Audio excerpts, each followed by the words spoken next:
네. 그 두 번째 강연을 맡았는데요. 이렇게 많은 뱀어분들 앞에서 말씀을 나눌 수 있는 기회를 주셔서 정말로 감사드립니다. 이렇게 첫 번째 강연 해주신 조원희 변호사님하고 이제 끝나고 잠깐 말씀을 나눴는데, 그 변호사님께서 정말 이제 대전환의 시대에 어떤 문제들이 우리 앞에 닥쳐 있는가 이런 얘기들을 많이 해주셨습니다. 근데 사실 이 문제들에 저희가 압도될 수가 있는 것 같아요. 그 정말 힘든 시대구나. 기후는 어떻게 1.5도 아래로 할 수 있을까? 내가 할 수 있을까? 우리가 할 수 있을까? 어떻게 해야 될까? 사실 이런 압도감이 드는 것도 사실이죠.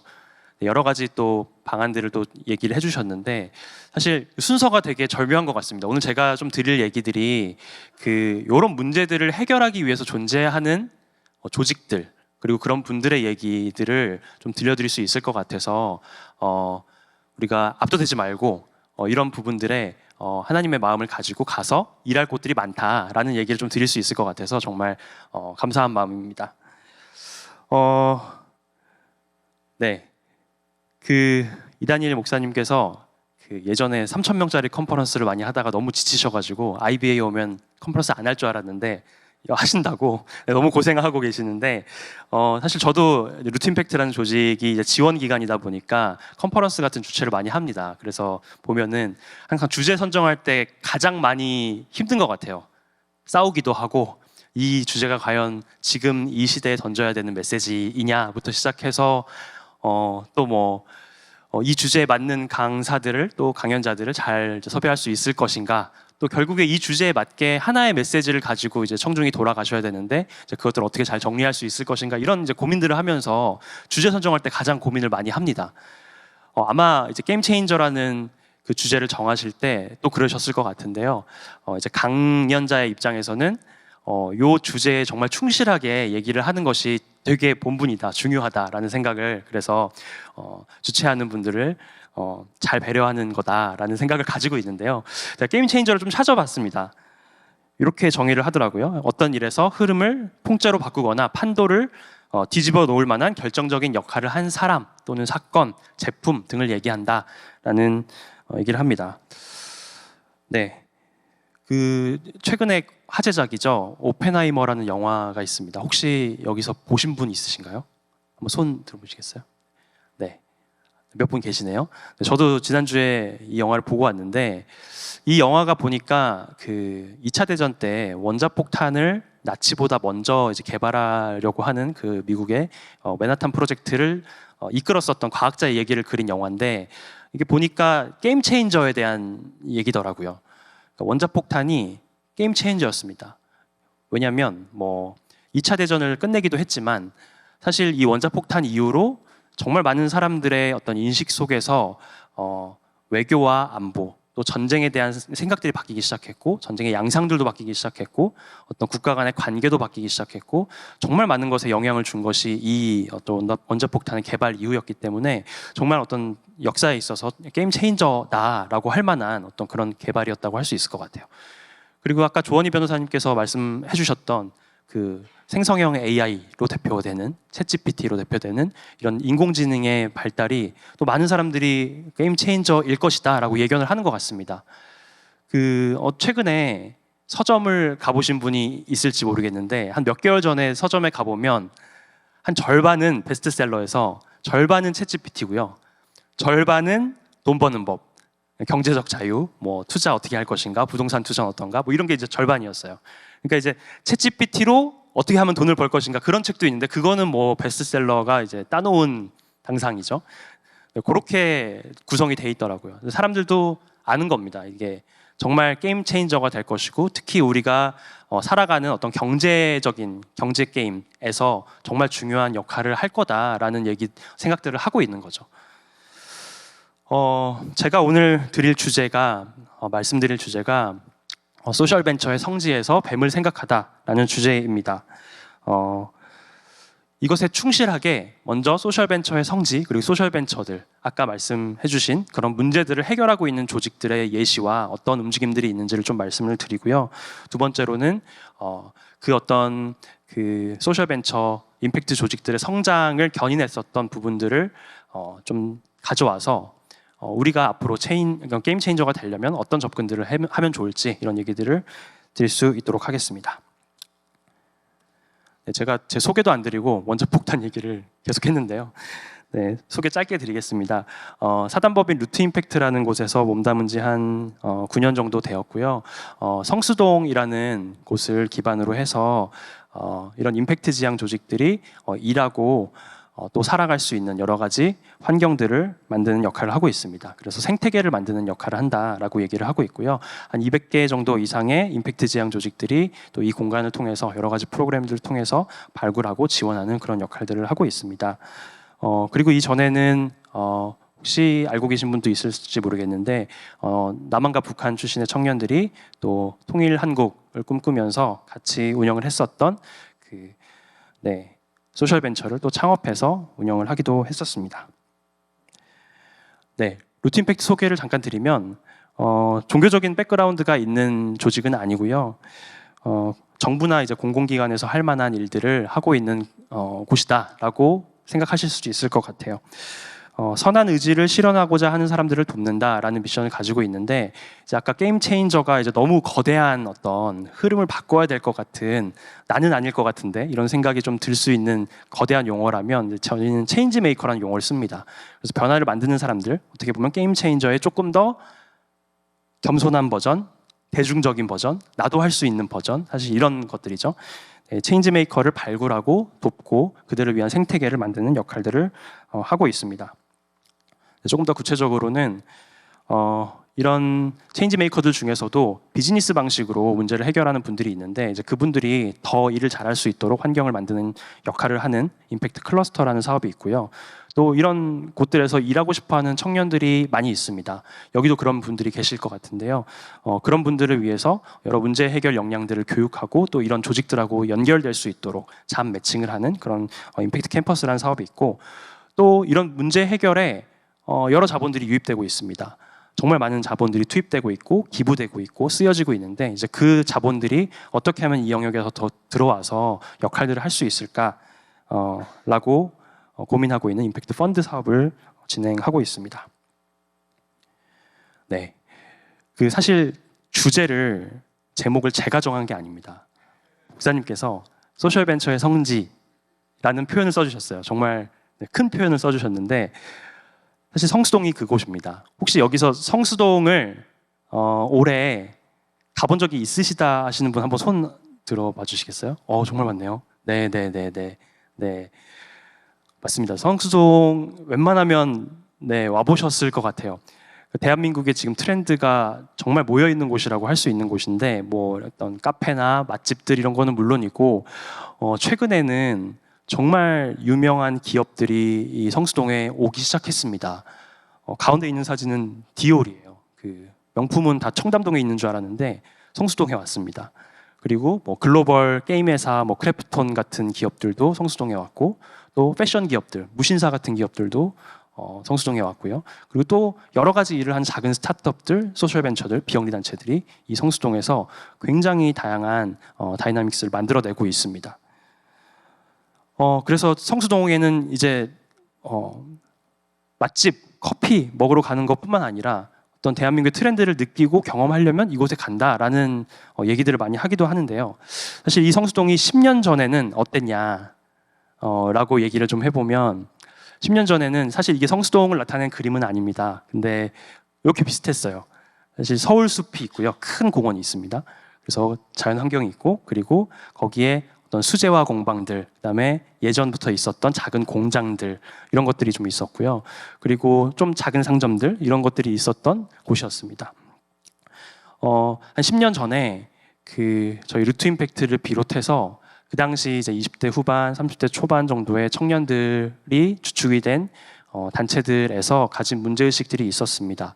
우리 사회에 점점 체인지 메이커가 많아지고 있고, 이 비즈니스를 하려고 하는 분들도 많아지고 있는데, 이분들이 보면 너무나 각계전투하고 있다. 각자 문제를 해결하는데 고생하고 있다. 그래서 어떤 시너지가 나지 않는다. 이런 문제의식들을 갖고 있었고요.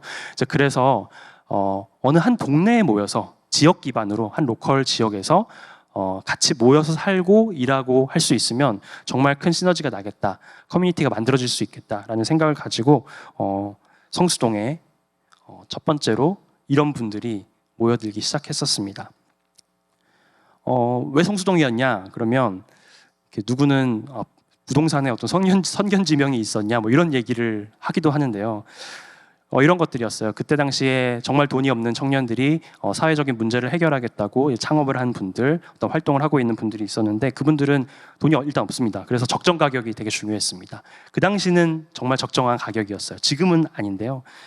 또 그리고 대중교통으로 접근할 수 있는 환경, 그리고 일하는 곳이기 때문에 또 어떤 자연 환경, 서울숲이라는 또 큰 공원이 있기 때문에 그런 것들, 그리고 아직은 어떤 지역의 색깔이 명확하지 않아서 이런 사회 문제를 해결하는 분들이, 체인지 메이커 분들이 오시면 어떤 이런 색깔들을 이 지역에 입힐 수 있겠다라고 보여지는 그런 지역들 후보가 있었고, 그 중에서 성수동이 택해져서 이곳에 그런 청년들이 소소하게 모이기 시작했습니다. 이게 2015년인데요. 한 10개에서 20개 정도 조직이 그 성수동에 지금은 카페 거리가 된 그 골목에 모여들기 시작했습니다. 비영리 단체도 있었고 지원기관도 있었고 소셜벤처도 있었는데요. 이 조직들이 모이기 시작하면서 차츰 이 성수동에 이런 움직임을 하는 젊은 청년들이 있대라는 이야기가 되면서 또 나도 그런 사업을 지금 꿈꾸고 있으니까 또는 창업을 했으니까 저곳에 가서 커뮤니티를 이루고 많이 정보를 얻고 또 심리적인 지지를 서로 주고받고 할 수 있겠다라는 생각을 하게 되면서 이쪽으로 모이게 됐습니다. 그래서 또 아시는 것처럼 지금 2023년은 성수동이 아까 말씀드린 어떤 그런 큰 상권이 되고 또 대한민국의 여러 기업들이 들어오는 지역이 되게 되었습니다. 2023년의 사진인데요. 요 건물들이 있는데 요게 하나의 회사들은 아니고요. 이 건물들에 적게는 한 10개에서 많게는 한 7, 80개까지 회사들이 들어갈 수 있는 공유 오피스입니다. 그런 오피스들이 정말 많아지고 있고요. 이곳에 그런 체인지 메이커 회사들이 늘어나고 있다라고 생각해 주시면 될 것 같습니다. 네. 2017년에 헤이그라운드라는 공간을 오픈했어요. 그래서 이곳에는 한 70개 1호점에서 또 양 지점을 합쳐서 한 1,200명 정도 되는 분들이 이 공간에서 같이 모여서 이제 골목길에서 같이 모여 있었던 커뮤니티들이 한 공간에 들어와서 같이 또 커뮤니티를 이루고 일을 하기 시작했고요. 네, 그런 조직들은 뭐 이런 문제를 해결하고 있습니다. 아까 목사님께서 얘기해 주신 UN SDG를 가지고 재조합을 좀 해보면 이런 회사들이 성수동에는 많이 모여 있습니다. 건강과 웰빙, 또 건강한 삶을 위해서 어떤 서비스를 만들고 제품을 만드는 회사들, 또 양질의 교육, 특별히 또 교육의 불평등을 또 해소하기 위해서 일하고 있는 회사들, 또 일자리와 경제성장, 또 고용 취약계층을 위한 일자리를 만들고 있는 회사들, 또 불평등을 완화하기 위한 어떤 그런 활동들을 하는 회사들, 또 기후위기와 관련돼서 여러 책임감 있는 소비 이런 것들을 만드는 회사들, 정말 많은 회사들이 정말 다양한 대전환의 시대 그리고 혼돈의 시대 가운데 있는 문제들을 실질적으로 해결하기 위해서 노력을 하고 있습니다. 실제 솔루션을 가지고 비즈니스 활동들을 하고 있고요. 네, 이런 조직들을 보면서 저는 그래도 희망을 갖고 이 조직들이 정말 잘 됐으면 좋겠다라는 마음으로 이제 이 지원 기관에서 일을 하고 있는데요. 이런 조직들을 좀 특징을 살펴보면 이렇습니다. 첫 번째로는 사회와 환경 그리고 미래 세대의 긍정적인 임팩트 창출을 의도적으로 또 우선적으로 추구한다. 그리고 비즈니스의 모든 과정에서 사회 환경 문제를 해결한다라는 특징이 있습니다. 그리고 두 번째로 정말 다양한 문제에 도전합니다. 이런 문제가 사회에 있었어라는 걸 저는 사실 정말 많은 기업들을 만났음에도 아직도 느끼곤 하는데요. 이제 그런 문제들을 실제로 해결하기 위한 어떤 비즈니스 방법들을 만들어서 일을 하고 계십니다. 그리고 어떤 이런 문제를 해결하기 위해서라면 어떤 영리 방식, 또 비영리의 방식, 또 그들을 지원하는 방식, 또 어떤 투자의 방식, 여러 가지 방식으로 다양한 형태를 가지고 가장 문제를 잘 해결할 수 있는 조직의 형태로 운영을 하고 있다고 볼 수 있습니다. 제가 몇 개 조직을 조금 소개를 드리면 조금 더 와닿으실 수 있을 것 같아서 준비를 했습니다. 네, 먼저 한 조직의 그 소개 영상인데요. 짧은 소개 영상인데 제가 한번 보여드리겠습니다. 그에게 반복적인 작업은 지루한 일이 아닙니다. 시간을 들여 천천히 자르고 다듬고 매만집니다. 그리고 마침내 사람과 환경에 올바른 제품을 완성해냅니다.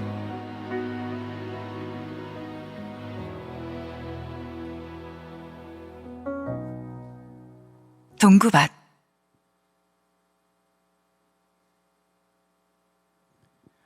네, 갑자기 갑자기 광고 분위기가 됐는데, 네, 정말 훌륭한 회사입니다. 정말 발달 장애인 분들이 그 비누를 하나 옮기니까 장애인이 장인이 되는 어떤 그런 컨셉인데, 정말 그걸 비즈니스로 구현해내고 있는 팀입니다.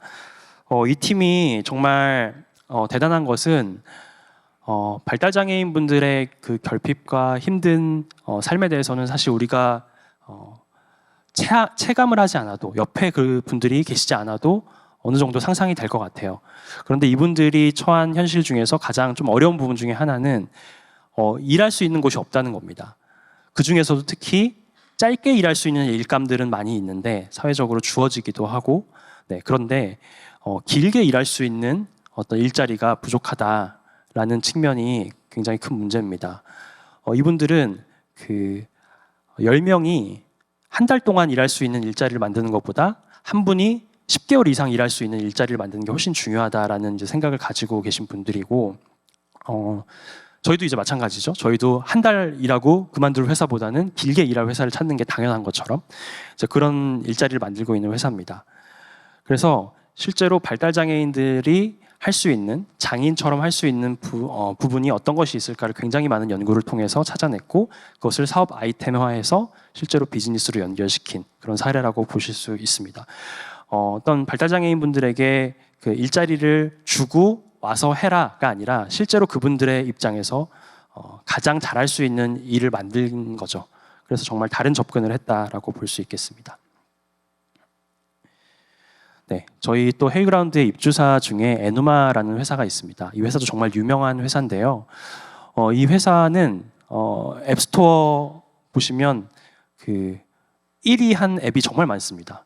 교육 앱을 만드는 회사인데, 이 회사에서 하고자 하는 일은 학습이 좀 어려운 아이라던가 혹은 어떤 상황이나 환경으로 인해서 교사가 없을 수밖에 없는 그런 아이 모두에게 어느 정도의 기초적인 교육, 기초적인 글을 쓸 수 있고 셈을 할 수 있는 능력까지를 키울 수 있는 어떤 그런 교육들. 왜냐하면 그것이 있느냐 없느냐에 따라서 그 이후에 어떤 여러 가지 불평등과 차별들과 어려움들이 더 생겨나기 때문이죠.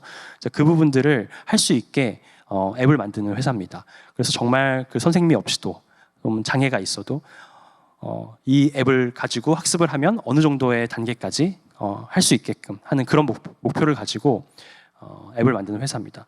놀랍게도 이런 걸 가지고 했더니, 네, 정말 앱스토어에서 1위를 하는 그런 일들이 일어납니다.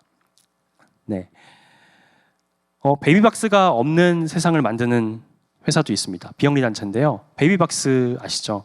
그 버려지는 아이들이라고 소위 얘기하는 이런 베이비박스 문제를 해결하기 위해서 이분들이 조사를 했더니 베이비박스 문제가 결국에 계속 있는 이유는 이 부모들이 정말 어려운 어떤 주거의 문제, 또 이런 경제적인 여러 사각지대에 있는 분들이기 때문에 이 분들이 정말 다시 아이를 키우고 싶어함에도 불구하고 그런 사각지대를 해결해 주지 않으면 베이비박스 문제는 계속 있을 수밖에 없다라고 하는 문제의식을 갖고 있는 회사입니다. 그래서 그 이 품이라는 서비스를 만들고 이분들이 자기의 스테이터스를 입력하면 사회의 여러 가지 어떤 이 분들을 위한 지원들이 맞춤형으로 보여줄 수 있고 바로 연결될 수 있는 어떤 그런 서비스를 만들어서 운영하고 있는 회사입니다. 네, 또 이런 회사도 있습니다. 잠깐 보여드릴게요.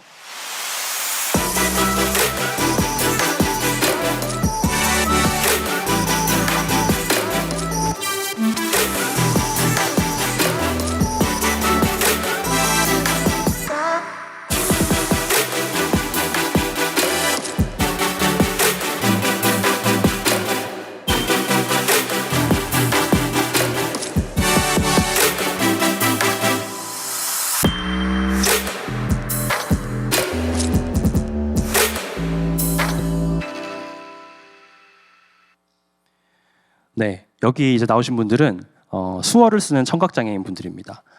이분들이 문화예술을 사실 향유할 수 있는 기회가 정말 없었습니다.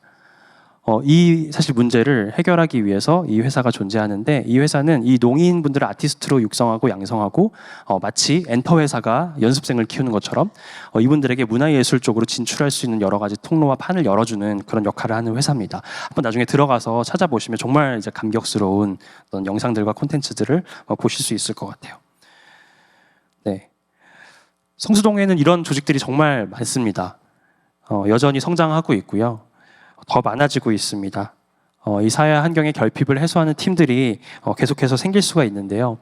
이런 게임 체인저 역할을 하는 이런 조직들이 계속 생겨나고 있는데, 여기 계신 분들이 뱀을 어떻게 이해하고 계신지 이해가 다 다를 수 있겠지만, 저는 사실 이 임팩트 조직들과 뱀 조직의 유사성을 많이 봅니다. 그 유사성과 차이점을 오늘 다룰 내용은 아니겠지만, 그 임팩트 조직들의 어떤 성장을 보고 그 성장을 했었던 토대와 요소들을 살펴보면 우리가 이 다음에 게임 체인저로서 우리가 같이 역할을 할 수 있는 어떤 그런 힌트들을 얻을 수 있지 않을까라는 생각을 좀 하게 됐습니다. 제가 정말 현장에서 오랫동안 지켜보면서 제일 중요하게 좀 생각하게 된 것이 신뢰입니다. 신뢰. 너무 중요하면서도 사실 어려운 말일 수 있는데요. 처음에 동네를 만들자는 접근을 했을 때는 가까이에 있자, 붙어 있자, 어떤 이런 그 신뢰를 만들어줄 수 있는 조건값들을 좀 형성하는 역할들이었는데, 결국에는 그게 협력으로 문제를 해결해 나가기 위해서였습니다. 서로의 목적의식들을 좀 신뢰하는 관계가 될 때 정말 그 다음 협력이 일어나더라고요. 저 조직이 어떤 거대한 기후 위기의 문제를 나와는 다른 방식으로 해결하고 있구나라는 어떤 목적의식에 대한 깊은 신뢰가 있을 때 사실 이 조직 간의 협력이 일어납니다. 그렇지 않으면 사실은 협력은 일어나기 너무 어렵고 서로 지지해주기도 쉽지 않습니다. 왜냐하면 기본적으로 경쟁 관계가 있을 수 있겠죠. 비즈니스에서는. 그런 깊은 그 신뢰 관계를 형성할 수 있을 때 우리 뱀에서도 또 한국 교회에서도 크리스찬 사이에서도 그 다음에 게임 체인징을 할 수 있는 여러 가지 일들을 할 수 있을 거라 생각을 합니다. 두 번째는 커뮤니티와 연결의 가치입니다. 성수동이라는 지역 기반을 가지고 접근을 한 건 애초에 이제 커뮤니티를 조성하기 위해서였는데요. 제가 관찰해 보니까 이 커뮤니티 안에서 기회와 정보가 정말 많이 왔다 갔다 합니다. 정말 중요한 기회들, 비즈니스의 기회들, 협력의 어떤 기회들이 왔다 갔다 하는데요. 몇 년 전에 제가 그 일루트 임팩트에서 그 성수동 사람들이 100명씩 모여서 매년 100명씩 모여서 여름 휴가를 같이 가는 프로젝트를 한 적이 있었어요. 그래서 그 프로젝트 가면 이제 난리도 아닙니다. 2박 3일 동안 이제 100명이 모여서 어떤 비슷한 목적을 가지고 있는 사회 환경 문제 의식을 갖고 있는 분들이 모이면 뭐 밤새 얘기하고 놀고, 이제 교회 수련회도 아닌데 얘기하고 놀고 또 협력하는 얘기를 하고, 그리고 뭐 술 마시고 네, 이런 일들이 막 벌어집니다. 또 그 다음엔 또 다른 100명들이 또 오시고요. 사실 이 컨퍼런스에서도 정말 네트워크를 강조하시고 이후에 많은 네트워크를 할 수 있는 시간들이 배정되어 있는 것도 정말 중요한 것 같습니다. 우리가 서로 알고 친해지고 서로가 어떤 일들을 하는지 알 때 이런 일들이 더 일어날 수 있다고 생각합니다. 세 번째는 이제 돈에 대한 건데요. 결국에 또 자본이 가는 곳에 성장이 있습니다. 우리가 자본을 이길 수 있는 것들이 있지만 이 자본을 가지고 할 수 있는 것들이 정말 많이 있습니다. 임팩트 생태계가 이렇게 커지게 된 거에도 임팩트 투자라는 자본들이 많이 들어왔기 때문이 있습니다. 사실 임팩트 투자 자금이 지금은 5천억을 넘어서 거의 1조에 가까이 이렇게 가고 있는데요. 임팩트를 창출하기 위해서 일하는 회사들의 큰 자금들이 투자되기 시작합니다. 그러면서 그 회사들의 더 인재들이 모이게 되고, 인재들이 그 회사에 추구하는 사회환경 문제를 계속 해결해 나가는 근본적인 방법들을 더 만들어내기 시작합니다. 사실 이렇게 자원이 좀 선순환되는 건데요. 최근에는 또 이 어떤 소셜 벤처의 방식으로만 또 해결할 수 없는 여러 가지 문제들을 비영리 조직들이 해결하고 있는데, 이 작은 비영리 조직들이 더 성장할 수 있도록 큰 자본들이 흘러 들어오고 있습니다. 이렇게 자본들이 흘러오는 것이 그 선순환을 일으키는데 굉장히 중요하다라는 생각이 드는데요. 사실 한국교회의 자본이 어떻게 쓰여야 하는가, 이건 정말 어려운 문제일 수 있을 것 같습니다. 사실 그래도 우리가 우리 교회의 자본들이 이 결핍을 돌보고 또 혼돈의 시대에 이것들을 게임 체인징 하는데 쓰여야 된다라는 의식이 우리가 같이 있다면 여러 가지 창의적인 시도들을 많이 해볼 수 있을 거라고 생각합니다. 상상의 영역일 수 있겠죠. 펀드를 만들 수도 있고 이런 회사들에 투자를 할 수도 있고 기부를 할 수도 있고 같이 청년들이 가서 협력적으로 일을 할 수도 있겠고요. 또 뭐 기후 문제 같이 해결하고 싶다. 재생에너지 발전에 교회가 투자를 하는 방법도 있을 수 있겠죠. 다 방법들이 마련이 되어 있습니다. 여러 상상의 그 날개들을 펼쳐본다면 교회의 이 자본들이 정말 이 세대의 아픔들을 돌보는데 또 마중물 역할을 해 나갈 수 있을 거라 생각합니다. 네, 정리를 하고 싶습니다. 게임 체인저가 뭐냐라는 얘기로 시작했는데 원자 폭탄 얘기를 했지만 저는 생각을 해보니 정말 한 명의 게임 체인저가 필요한 것이 아니구나. 지금 이 시대에는 게임을 바꿀 수 있는 게임 체인징 커뮤니티가 필요하구나. 그리고 우리 뱀어들이 또 한국 교회가 크리스천들이 각자의 삶의 영역 속에서 이렇게 협력해 나갈 때 그런 게임 체인징을 할 수 있는 커뮤니티가 될 수 있겠구나라는 생각을 하게 되었습니다. 그 얘기를 드리면서 오늘 강연을 마치도록 하겠습니다. 경청해 주셔서 고맙습니다.